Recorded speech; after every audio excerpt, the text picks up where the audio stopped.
Hi, thanks for watching this Agile Business Analysis Made Simple video. Today we're going to be talking about some of the fundamental surroundings for a business analyst in their work environment. Now, as you know, all companies out there are unique from one another, right? Each company is going to have their own culture and mission and values and way of doing things, their philosophies, their own unique people. However, as far as the work environment for a BA is concerned, there are some very fundamental things that all companies out there are going to have in common. So let's talk about some of those. You're going to have your stakeholders. A stakeholder is any and every person or group affected by your project in any way. This could be your end users, this could be your boss, it could be anybody. A business owner is a stakeholder that represents the end user group. Sometimes they're also known as the customer. The reason that they're known as the customer is because they pretty much are your customer. They're going to tell you what they need. Business owners are typically going to be representatives from various lines of business in the organization. So marketing, sales, customer service, finance, and they're going to talk to you about what they feel is important from their line of business's perspective as it relates to your product or feature. You're going to have developers. These may be known as programmers or software engineers. The developers are basically the people who are responsible for constructing your product or feature. And then you're also going to have somebody who tests your products or features. And these are your QA engineers, quality assurance engineers or testers. Let's talk about some fundamental terms. You're going to hear this one a lot. Requirement. As a business analyst, your job is essentially to capture requirements. You're going to be capturing them, validating them, communicating them, implementing them. Your job revolves around requirements. What's a requirement? A requirement is a condition needed by a stakeholder to solve a problem or achieve an objective. So, for example, a type of report that somebody from finance, let's say the CFO, might want to see to get a better sense of how your product or feature is actually performing out in the market. Now, there's many types of requirements, but let's talk about two of the most common types: a business requirement and a functional requirement. So a business requirement describes what the requirement is based on business rules. A functional requirement describes how the solution works from a user or system logic perspective. Let's take an ATM for example. Now, we all know that a user should be able to withdraw cash from their bank account using an ATM. However, a business requirement would be that a user is not allowed to withdraw more cash from the ATM than is available in their account. Or going a step further, a lot of ATMs have limits on how much a user can withdraw at any one given time or in any one given day, such as a $300 limit per transaction or a $500 limit per transaction. Those are business requirements. A functional requirement describes how that process works. So the functional requirement would take you all the way from swiping your card to entering your PIN. What happens after your PIN is entered, right? The ATM is going to send it to the bank's database so that the bank can verify the PIN that you entered compared to the PIN that's assigned to the card that you swiped. It's going to send a response back to the ATM. Either it's a valid PIN or it's not. And then once you have successfully entered your valid PIN, it moves you forward. If it's not a valid PIN, it gives you a sorry, try again message. These are all functional requirements. They actually go through the step-by-step of how the solution works. Business rules. Real-life business processes and constraints. So going back to our ATM example, a business rule would be that, or an example of a business rule would be that if you are using an ATM for a bank with which you already have an account, you wouldn't be charged any ATM usage fees. However, if you're an account holder at a different bank, you're going to be charged a usage fee for this ATM. And you guys all seen that before, right? You use an ATM for a bank that you don't have an account with. It recognizes your card as a different bank's card, and it tells you that there's a fee to continue using the ATM. A user story is an Agile term, and we're going to talk about what Agile is in a later video. In a nutshell, Agile is a method of manufacturing software, right?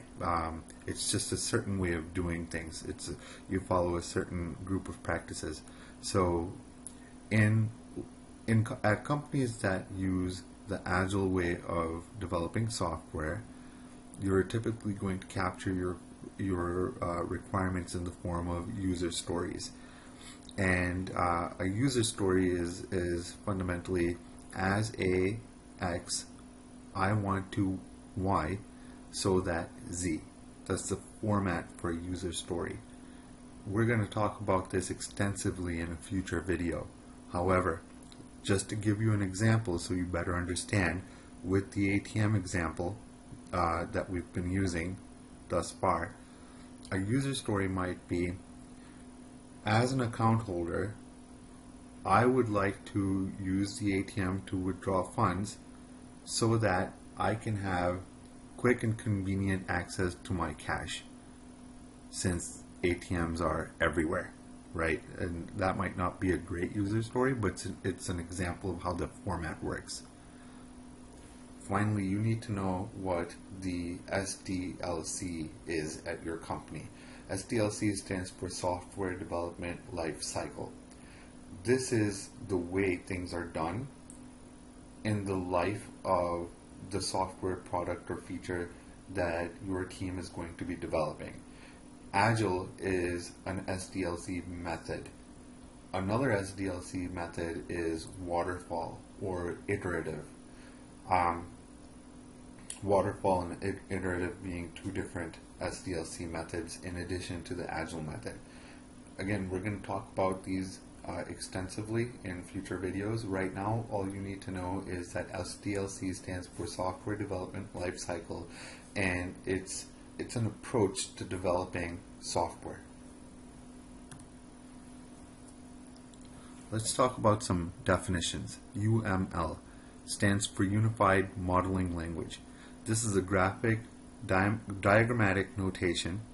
UML basically is used for visually representing your requirements by drawing out diagrams. Now, these might be use case diagrams, activity diagrams, sequence diagrams. It's basically a visual diagram of the system behaviors that your requirements are capturing. And we're going to talk about UML and how to create UML documents extensively in a future video. UI or GUI. This is user interface or graphical user interface. This is basically the visual layout of your application that allows user interaction with the system. So it's your interface, right? So on your PC or laptop, you're talking about your desktop. Your desktop is your interface, and you can click on icons. You can type into text fields, all using your whatever you see on your screen, right? Which is typically going to start off as your desktop, and then as you click on icons, windows will open up, and those windows would have their own user interfaces. Scope. Scope is the problem domain for your project. These are the specific areas to be impacted by your solution. The scope of a project is everything that's going to be included as part of a deliverable of your project's end state, right? So, for example, if you're working on an upgrade to an existing product, the scope of your project would be everything that's included in that upgrade. And if you are going to be splitting up your work in different phases, then each phase of your upgrade is going to have its own scope. knowledge area, abbreviated as KA. A knowledge area is a set of related tasks defined by the BABAC that support a key area of business analysis. We're going to talk about knowledge areas extensively also. A knowledge area is just that. It's an area of knowledge that is useful for a BA to have. Defect. This is a bug. Everybody is familiar with software bugs, and if you're not, I'd be very shocked to hear that you're not aware of what a defect is or what a software bug is. A defect is the result of product testing where the actual result differs from the expected result. So if you've ever used a piece of software and you got frustrated because it's not working the way it's supposed to, that's a defect. Regression testing. Now, before we talk about regression testing, let's talk about functional testing. We talked about QA engineers, right? They would be going through the product or feature and doing their testing. That standard testing is called functional testing, and they write test cases to do their testing, right? Each test case is going to step by step describe what the steps were that they took from a user perspective, what the behavior of the system was with each step, and then finally what was the outcome, and was it as expected or was it not as expected. And if it's as expected, it's a pass, and if it's not as expected according to the requirements, then it's a fail, it's a defect, right?